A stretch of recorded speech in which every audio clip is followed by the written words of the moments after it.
samping ini rekan saya. Perkenalkan, nama saya Muhammad Sorrido, NIM 242120200027. Nah, selamat datang di podcast kita, yaitu podcast pelajar dari kampus untuk kalian semua yang mungkin sekarang lagi di kosan, di perjalanan atau makan pura-pura ngerjain tugas, tapi sebenarnya dengerin ini kan. Nah, iya, ini tuh podcast yang membahas hukum, tetapi dengan cara ngobrol yang santai, bukan kayak kuliah jam 7 pagi yang bikin ngantuk ya. Bukan juga kayak sidang di pengadilan yang kayak tegang banget. Kita itu cuma di sini tuh cuma ngobrol-ngobrol santai. Itu aja. Dan yang paling penting di sini kita bukan mengurai, kita di sini datang sebagai yang paling, bukan datang yang paling tahu gitu. Kita datang sebagai sesama pelajar. Jangan lagi sama-sama bingung, sama-sama belajar, sama-sama berusaha memahami. Betul, kita ini bukan dosen, bukan hakim, bukan jaksa, bukan juga pengacara kondangan gitu. Yang kalau ngomong ada tarif per jamnya. Jadi kita itu cuma 2 orang pelajar yang sering merasa kayak kenapa sih hukum itu penting, dan tapi pas dijelasin itu di kelas sering terasa jauh banget dari kehidupan sehari-hari gitu. Jauh ya, kadang-kadang gitu ya, kita merasa kayak di dunia lain kayak gitu, dunia terbalik. Nah, Nanti kita harus ngomongin pasar teori gitu. Apa itu kita bingung kadang kalau gak mendengarin biasanya kan. Iya. Tapi di luar keras, di dunia nyata yang kita temui ini itu kasus penipuan, KDRT yang banyak, pinjol ilegal gitu Iya, ya. betul. Membuka korupsi viral itu di medsos, dan masyarakat sering bingung ini sebenarnya pidana ngapain sih gitu. Nah itu yang dibingungkan masyarakat. Nah, makanya episode ini kita bikin panjang banget, bukan sekedar durasi panjang, tetapi panjang ruang dari mikir untuk refleksi gitu ya, untuk mencoba pelan-pelan narik garis dari teori yang kaku ke realita yang paling brutal gitu. Jadi topik kita hari ini itu membahas pentingnya hukum pidana bagi masyarakat. Nah, betul, kedengarannya itu berat, dan ya memang berat. Iya, tapi justru karena berat kami tidak membahas ini dengan gaya kuliah satu arah. Kita mau ajak teman-teman berpikir bersama, kenapa sih hukum pidana itu ada, kenapa negara sampai sebegitunya mengatur soal kejahatan, dan yang paling penting apa pengaruhnya terhadap hidup kita, terhadap keluarga kita, terhadap masa depan kita. Nah, ya, sebelum masuk ke inti, kita ingatkan dulu ya, jangan membayangkan ini kayak membaca makalah gitu.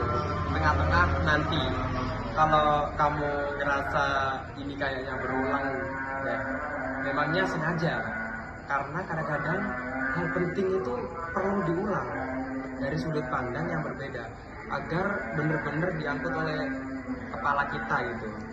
Dan di dunia nyata perubahan cara pandang itu jarang terjadi karena satu kalimat dia terjadi karena dia berpikir berkali-kali, dia berulang pelan-pelan. Jadi kalau nanti kamu merasa loh kok berani lagi poin ini, ya itu memang tujuan kita gitu. Betul. Oke, kita mulai hal yang paling dasar dulu deh ya. Bukan langsung ke pasal, bukan langsung ke KUHP, tapi ke persepsi lah pokoknya. Karena sebelum bicara penting-penting itu kita harus jujur dahulu ya. Apakah masyarakat ini benar-benar paham dan merasa butuh hukum pidana, atau justru takut, sinis, atau nggak percaya gitu ya? Nah, jadi di bagian ini kita mau ajak kalian menggeser sedikit cara pandang dari hukum pidana itu perusahaan orang jahat, ke hukum pidana itu aturan hidup kita bersama. Nah, karena apa ya? Karena yang diatur oleh hukum ini hukum pidana gitu, bukan hanya perilaku orang yang sengaja jahat, tapi juga perilaku yang mengganggu kenyamanan umum, kesehatan masyarakat, keamanan umum, terus kehormatan orang juga, bahkan rasa aman kita sebagai warga biasa gitu. Coba bayangkan ya, hidup tanpa hukum pidana. Kalau ada orang mukul kamu di jalan, kamu tidak punya siapa-siapa untuk melapor gitu. Kalau ada yang merampas motor yang sudah dianggap risiko hidup kan. Kalau ada yang menyebarkan foto kamu tanpa izin, kamu tidak punya saluran resmi untuk meminta perlindungan, kan begitu tuh. Betul. Di titik ini ya, kita harus pelan-pelan masuk ke pertanyaan kalau begitu. Sebenarnya apa hukum pidana itu? Maka hukum pidana yang turun tangan. Jadi, sebelum orang-orang masuk ke penjara itu ya, sebenarnya sudah ada banyak lapisan yang bekerja, kayak pendidikan, moral di keluarga ya, terus nilai agama, norma lingkungan, sanksi sosial. Jika semuanya itu gagal, barulah hukum pidana itu berfungsi sebagai benteng terakhir. Kita ulangi lagi dari sudut pandang korban, dari sisi korban, hukum pidana adalah alat untuk mencari keadilan. Saat kamu tidak bisa membalas, saat kamu tidak punya kekuatan melawan, kamu serahkan kasus itu kepada negara, aparat, dan penegak hukum. Gitu. Dari sisi pelaku, hukum pidana ini adalah batas sinyal keras dari negara bahwa kalau kamu melewati garis ini, konsekuensinya itu mesti berat. Gitu. Dari sisi lain, masyarakat luas, hukum pidana adalah jaminan. Bayangkan kalau orang yang bisa mencuri semuanya tanpa takut saksi, orang bisa menganiaya tanpa takut pidana kan, masyarakat tidak akan senang kan begitu. Jadi kalau di awal tadi banyak orang yang terkena pidana hanya dengan orang-orang jahat gitu, di bagian ini kita mau menegaskan hukum pidana itu adalah instrumen negara untuk menjaga ketertiban hidup bersama gitu. Apakah hukum pidana itu selalu sempurna? Tidak kan. Apakah penegakannya selalu adil? Kita tahu di lapangan banyak persoalan, apalagi di lapangan Konoha ini, negara Konoha. Tapi ya Mas, menghilangkan hukum pidana ini bukanlah solusi Mas. Yang perlu diperbaiki adalah cara penegakannya, kesadaran hukumnya, integritas aparatur, dan partisipasi masyarakat gitu Mas. Sekarang setelah kita mempunyai gambaran definisi, kita masuk ke hal yang lebih konkret. Kasus-kasus nyata yang pernah jadi di Indonesia yang menunjukkan betapa hukumnya itu kalau tidak ada bisa jauh lebih kacau. Kita mulai dari kasus yang mungkin sering banget lewat di timeline kita gitu ya Mas, yaitu penipuan investasi bodong atau robot trading. Boleh. Ini menarik sekali ya, karena korbannya ini bukan hanya masyarakat yang berpendidikan gitu, ada juga pelajar, PNS, ibu rumah tangga pun ya, bahkan orang yang seharusnya paham karena resiko itu Mas. Modusnya itu juga mirip Mas, itu janji untung besar cepat dengan risiko kecil katanya. Ada kesaksian testimoni si Gelamo, ada kantor megah, ada presentasi, bisnis plan, pelaku istilah asing biar keren. Kadang ya Mas ya, kadang ditambah bumbu keagamaan juga ada Mas. Ini investasi seperti kayak halal, terus syariah, membantu ekonomi umat. Orang-orang itu biar kayak makin percaya gitu Mas. Karena ada bumbu keagamaannya itu. Bahkan ada yang disamakan menjadi komunitas belajar trading gitu. Padahal skemanya Ponzi, uang member baru dipakai untuk bayar keuntungan member lama. Begitu aliran uang berhenti, sistem kolaps. Iya, betul. Lalu apa yang terjadi? Uang tabungan orang itu hilang sampai berapa miliar itu ya, hampir ratusan juta lah. Ada uang pensiun ya kan. Kayak gitu. Nah, berarti ada jatuh korban shock lah. Mm-mm. Lalu muncul pertanyaan, negara ini di mana? Hukum itu di mana? Ya. Begitu mas. Nah, di titik ini hukum pidana itu cuma bekerja. Pelaku itu bisa dijerat dengan pasal penipuan, penggelapan, bahkan tindak pidana pencucian uang gitu. Coba bayangkan kalau tidak ada hukum pidana, pelaku bisa mengatakan ini resiko bisnis, wajar ada yang rugi. Korban hanya bisa pasrah karena tidak ada mekanisme pemindanaan. Ini membuat pelaku bisa mengulang lagi di tempat lain kan gitu jika tidak ada sanksi. Nah, dengan hukum pidana, negara ini mengirim pesan, kamu itu tidak bisa sembarangan memanipulasi kepercayaan orang agar kamu itu bisa mengambil uang mereka dengan tipu daya lalu lari begitu saja gak ada tanggung jawab gitu. Iya. Di pengadilan, jaksa bisa membuktikan motif, alur uang, janji palsu, jadi janji cinta tadi mas, Iya. dan niat pelaku. Iya. Korban bisa bercerita di depan majelis hakim dan itu Betul. menjadi bagian dari proses pencarian keadilan itu. Ya, Nah. pidana. Apakah semua kerugian korban itu bisa kembali? Oh tidak.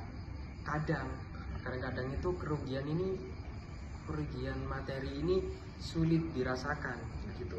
Tapi setidaknya itu pembidana memberi dua hal. Kata keadilan, pelaku tidak bebas begitu saja. Itu efek jerah, yaitu pelaku dan orang lain akan berpikir dua kali. Betul.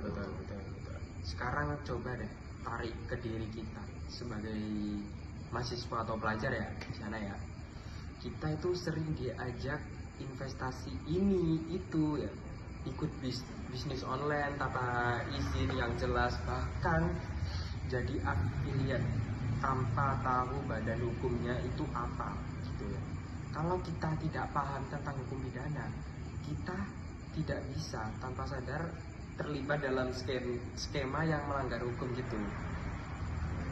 Dibanding pentingnya pengetahuan hukum pidana, bukan dibuat dari jaksa, tapi minimal untuk menjaga diri sendiri dan orang lain di sekitar kita dari penipuan berkedok investasi. Ya, betul.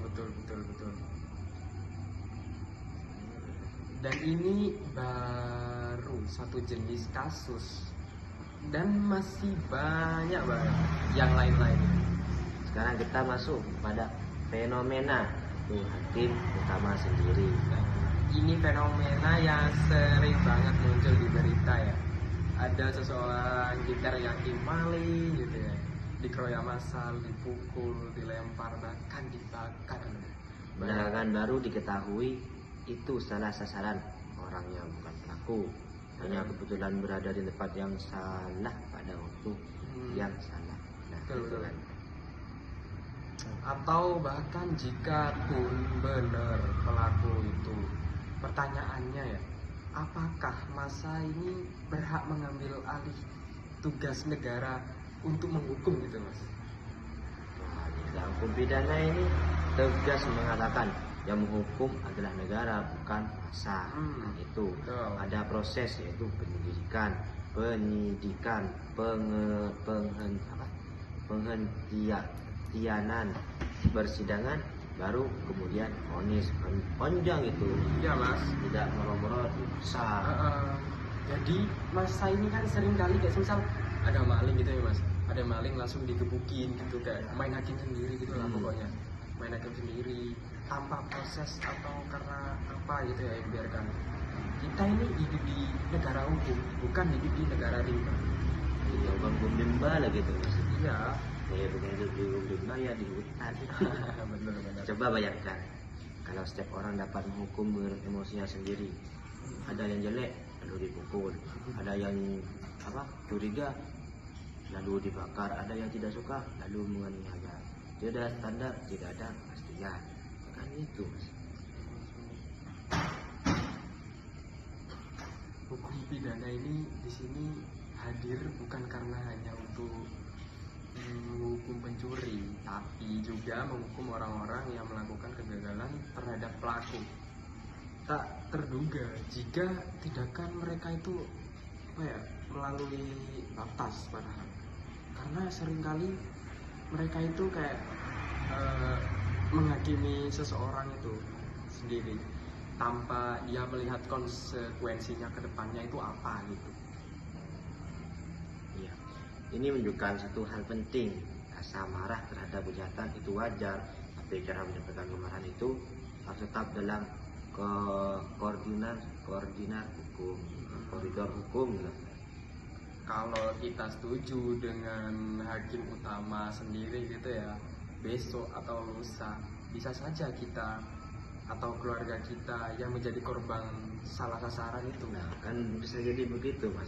Iya. Jadi pidana hukum bukan hanya mengatur antara korban dan pelaku, tapi juga mengatur cara masyarakat bereaksi. Kamu boleh memberi kejahatan, tapi kamu boleh membenci kejahatan, bukan membenci kejahatan, tapi kamu tidak boleh berubah menjadi pelaku kejahatan. Nah, cukup saja untuk malam hari ini. Jika ada salah kata atau kurang memuaskan pada kalian, tolong dimaafkan karena kita masih belajar untuk berpodcast ya. Maaf untuk ada salah kata atau yang tidak enak gitu ya. Maaf. Baik, terima kasih. Wassalamualaikum warahmatullahi wabarakatuh. Kami dari TV One TV One on the spot. ya. Terima kasih. Menjaga diri.